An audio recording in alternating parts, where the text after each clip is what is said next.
हे friends, मेरा नाम है मोहम्मद आलिम और आज हम बात करने वाले हैं कि बजट आने के बाद हम कहाँ पे इन्वेस्ट करें। जैसे कि आप सबको मालूम है कि बजट में तो जैसे कि टैक्स रेट बहुत ज़्यादा इंक्रीज़ कर दिए गए हैं लोगों को दिक्कत ये आ रही है कि जब इतने ज़्यादा टैक्स रेट इंक्रीज़ हो गए हैं तो उनके पास इन्वेस्टमेंट ऑप्शंस नहीं बचे हैं।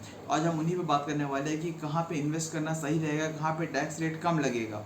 चलिए स्टार्ट करते हैं। देखिए, फाइनल टॉपिक पे आने से पहले हम जान लेते हैं कि टैक्स रेट कितना जो इम्पोर्टेंट टैक्स रेट है कितना बढ़ा दिया गया है। ठीक है, तो पहले हम बात करते हैं LTCG यानी कि लॉन्ग टर्म कैपिटल गेंस का। लॉन्ग टर्म कैपिटल गेंस का जो रेट है एक्चुअल में वो कर दिया गया है 10% से 12.5% पे, और शॉर्ट टर्म कैपिटल गेन कर दिया है 15% से 20% पे।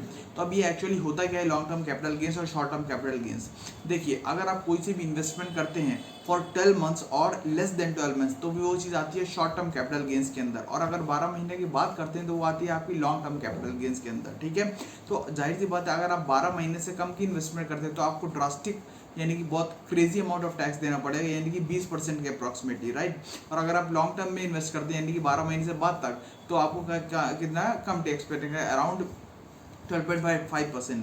तो देखिए से ये समझ में आता है कि जब हम इन्वेस्टमेंट अपॉर्चुनिटीज देखेंगे वो ऑब्वियसली लॉन्ग टर्म के पर्सपेक्टिव से देखेंगे, ना कि शॉर्ट टर्म की, क्योंकि शॉर्ट टर्म में टैक्स बहुत ज़्यादा लग रहा है। ठीक है, चलिए स्टार्ट करते हैं। देखिए, सबसे पहला आता है गोल्ड।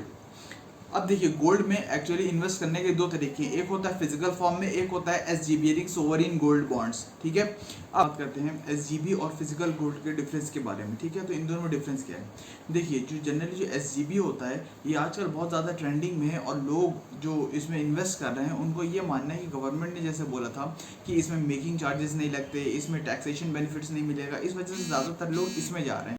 और अगर फिजिकल गोल्ड की बात करते हैं तो उसमें ऐसा कुछ भी टैक्सेशन बेनिफिट सो कॉल्ड नहीं है, और ना ही उसमें मतलब जैसे इसमें मेकिंग चार्जेस नहीं लग रहा है। गोल्ड में अगर लगेगा अगर आप ज्वेलरी के फॉर्म में लेते हो तो। ठीक है, और दूसरी बात करें lock in period. Lock in period SGB में यानी कि 5 साल का मिनिमम होता है। इसका मतलब होता है अगर आपने एक बार SGB ले लिया तो आप उसे 5 साल से पहले बेच नहीं सकते। और जो गोल्ड है उसमें आप कभी भी जब मर्जी चाहे बेच दो, चाहे आप आज खरीद लो और परसों बेच दो या कल बेच दो, वो आपके ऊपर डिपेंड करता है। लेकिन मेन बात यह है कि हमें फ़ायदा किस में है, गोल्ड में यानी फिजिकल गोल्ड में और SGB में। देखिए, जब SGB लॉन्च हुआ था यानी कि 2015 में, तो उसका लॉक इन पीरियड देखें तो 5 साल का था। ठीक है ना। देखिए, 2015 में गोल्ड के ऊपर कस्टम ड्यूटी लगती थी 15%, जो गवर्नमेंट ने 5 साल के बाद यानी कि 2020 के आसपास कर दी थी 6%, यानी कि सीधे सीधे 9% का ड्रॉप कर दिया।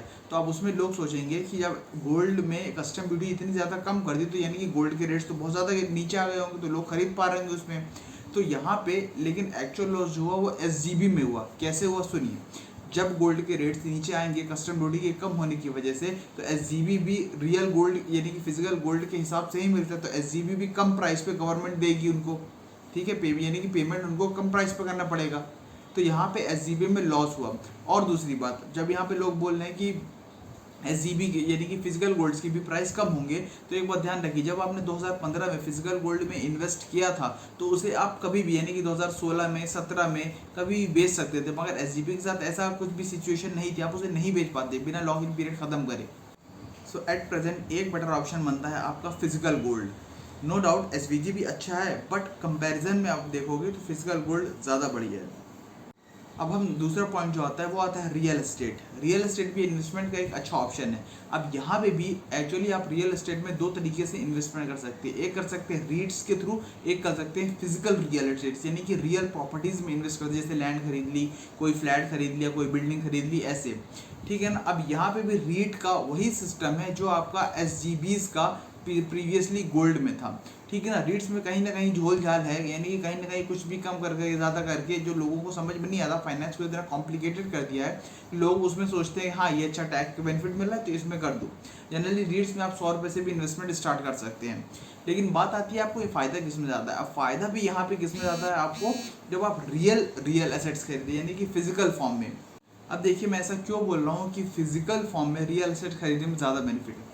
देखिए, पहली बात तो गवर्नमेंट इस बजट में क्या इसमें इंडेक्सेशन का जो है बहुत ज़्यादा डाउन कर दिया है, और ऊपर से लॉन्ग टर्म कैपिटल गेन्स वो भी इसमें 20% से उठा के सीधे डाउन कर दिया है 12.5% पे। तो अगर आप लॉन्ग टर्म के लिए अगर खरीदते हैं आप, ठीक है ना, रियल एस्टेट फिजिकल फॉर्म में, तो आपको सीधे सीधे सिर्फ और सिर्फ 12.5% का टैक्स देना पड़ेगा। और जो तीसरा पॉइंट आता है वो आता है स्टॉक्स। ऑब्वियसली इसकी सबसे ज़्यादा हाइप रहती है कि स्टॉक मार्केट में इन्वेस्ट करना है, स्टॉक मार्केट में इन्वेस्ट करना है। बट इसमें भी इन्वेस्ट करने के दो तरीके हैं, एक होता है लिस्टेड शेयर्स में इन्वेस्ट करना, एक होता है अनलिस्टेड शेयर्स में इन्वेस्ट करना।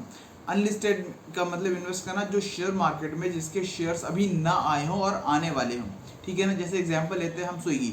अब स्विगी में आप इन्वेस्ट करने जाओगे तो उसके अभी मार्केट में शेयर्स नहीं है, बट उसमें भी आप प्रीवियसली इन्वेस्ट कर सकते हो।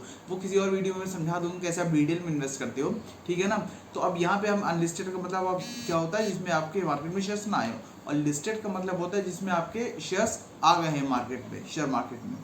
अगर आप लिस्टेड शेयर्स में इन्वेस्ट करते हो, ठीक है, अगर लॉन्ग टर्म के लिए तो आपको फायदा है, यानी कि सिर्फ आपको 12.5% का टैक्स देना पड़ेगा। लेकिन वहीं आप शॉर्ट टर्म के लिए इन्वेस्ट करते हो तो आपको सीधे सीधे 20% का टैक्स देना पड़ेगा। तो यहाँ पे जो लोग ट्रेडिंग कर रहे हैं, यानी कि जो स्टॉक मार्केट में ट्रेडिंग करते हैं, वेदर स्विंग्स, ऑप्शंस, डेरिवेटिव्स, कुछ भी कर रहे हो, आपको इन शॉर्ट आपको पैसा ज़्यादा, टैक्स ज़्यादा भरना पड़ेगा।